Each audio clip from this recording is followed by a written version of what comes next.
আসসালামু আলাইকুম ওয়া রাহমাতুল্লাহ। প্রিয় এসএসসি শিক্ষার্থী ভাই বোন, কেমন আছো সবাই? আশা করছি সবাই ভালো আছো।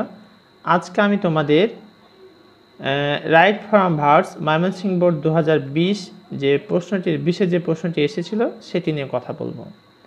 আর এই প্রশ্নটি তোমাদের যেরকম গুরুত্বপূর্ণ ঠিক একইভাবে তোমরা যারা দাখিল পরীক্ষার্থী অথবা শিক্ষার্থী, আলিম পরীক্ষার্থী বা শিক্ষার্থী, এইচএসসি শিক্ষার্থী, তাদের জন্য এটি গুরুত্বপূর্ণ।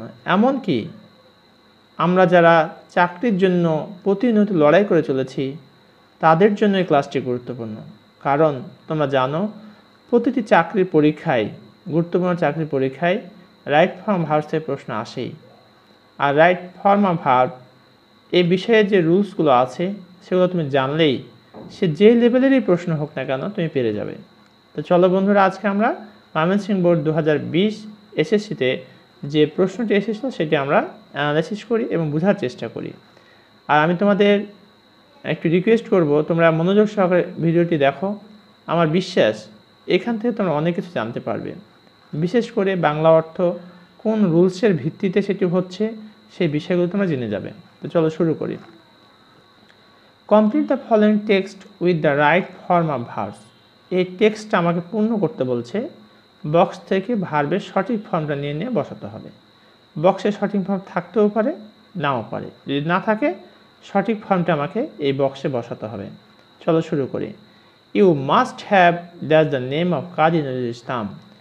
ইউ মাস্ট হ্যাভ হার্ড, এখানে আছে হিয়ার, এটা হয়ে যাবে হার্ড। তাহলে আমরা যে কাজটি করব, এখান থেকে এটাকে আমরা কপি করে এই জায়গাটাতে বসাই দেব।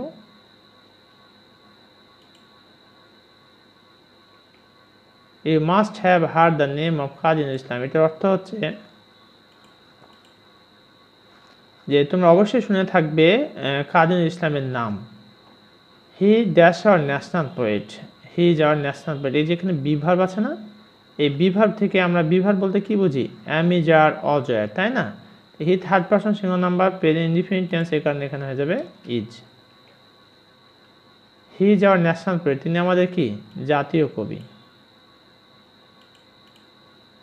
হি dash as a rebel poet as well, he is known as, আর এখানে যে নো আছে এটা হয়ে যাবে নোন। হি ইজ নোন, সে পরিচিত। Is known, he is known as rebel poet, সে বিদ্রোহী কবি হিসেবেও পরিচিত। তাহলে he is known as R rebel poet as well, মানে সে বিদ্রোহী কবি হিসেবে পরিচিত। He dash into a poor family, he was born, এই যেখানে বিয়ার রয়েছে এটা প্যাসিভ ভয়েস করতে হবে। হি ওয়াজ বর্ন, তিনি জন্মগ্রহণ করেছিলেন।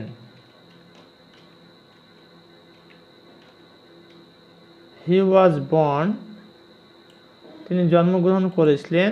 ইনটু আ পোর ফ্যামিলি, তিনি একটা গরিব পরিবারে জন্মগ্রহণ করেছিলেন। বাট ডায়ার নিডস, কিন্তু অত্যাধিক প্রয়োজন।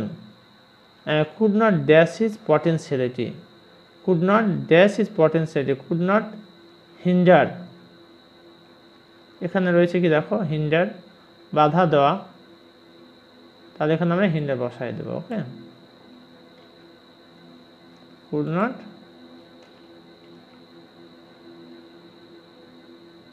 এটিকে কপি করব, আমরা কপি করে এখানে পেস্ট করে দেব।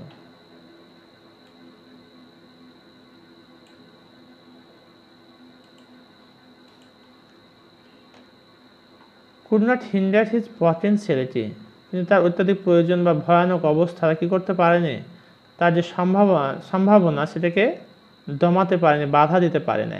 When the first world war, যখন প্রথম বিশ্বযুদ্ধ ব্রোক আউট, মানে ছড়িয়ে পড়া, যখন প্রথম বিশ্বযুদ্ধ ছড়িয়ে পড়লো, he dash the army, he joined the army, এখানে রয়েছে জয়েন, আমাদের কি করতে হবে? জয়েন্ট, পাস্ট ফর্ম করে দিতে হবে। কেন করতে হবে? প্রথম ক্লজটা, সাবঅর্ডিনেট ক্লজটা পাস্ট টেন্স আছে, ব্রেকের past form broke, broke out. He joined the army,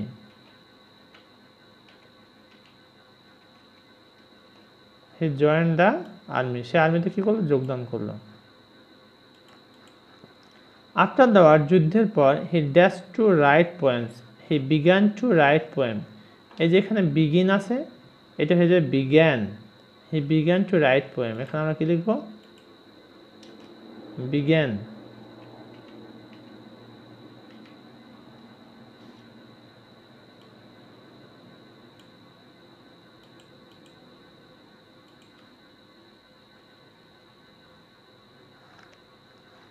he began to write poem, সে কবিতা লেখা শুরু করেছিল। অ্যাট দ্যাট টাইম, সেই সময়, হিজ পোয়েমস অ্যান্ড সংস, তার কবিতা এবং গান, ইন্সপায়ার্ড পিপল এগেনস্ট অপারেশন। এই যে এখানে ইন্সপায়ার আছে, আমরা এটাকে ইন্সপায়ার্ড করে দেব। কেন পাস্ট ফর্ম করবো বন্ধুরা, বুঝতে পারছো? এটা যেহেতু অতীতের ঘটনা, যার কারণে এটা পাস্ট ফর্ম হয়ে যাবে।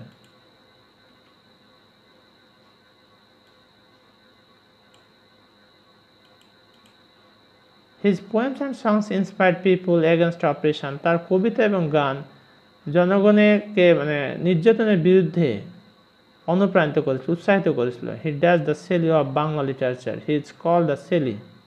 এখানে রয়েছে, দেখো বন্ধুরা, কল, প্যাসিভ ভয়েস করতে হবে, is called. He is called, তাকে বলা হয় বাংলার শেলি, কারণ সেটি একজন বিদ্রোহী কবি ছিলেন। Bangla literature, we should dash him for his great deeds, we should remember him. এই যে এখানে রিমেম্বার আছে, আমরা এটিকে বসাই দেবো এখানে।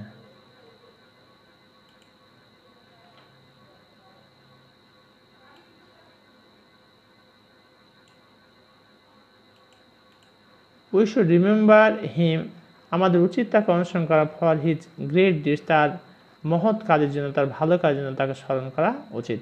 প্রিয় শিক্ষার্থী ভাই বোন, এতক্ষণ পর্যন্ত আমরা ময়মনসিংহ বোর্ড 2020 এই বোর্ডে 2020 সালে যে রাইট ফ্রম ভার্বসের প্রশ্ন এসেছিল সেটি নিয়ে আমরা কথা বলেছি। আশা করি তোমরা এই ভিডিও থেকে অনেকটুকু উপকৃত হতে পারবে। এরপরে যদি কোথাও কোনো প্রবলেম হয়ে থাকে তাহলে আমাকে কমেন্ট করে তোমার সমস্যাটি জানিয়ে দাও। ইনশাআল্লাহ try my best to give your comment reply. আর তোমাদের সুবিধার্থে এই নিচে সলিউশনটি দেওয়া আছে, তোমরা সেখান থেকেও কী করতে পারো, মিলাই নিতে পারো।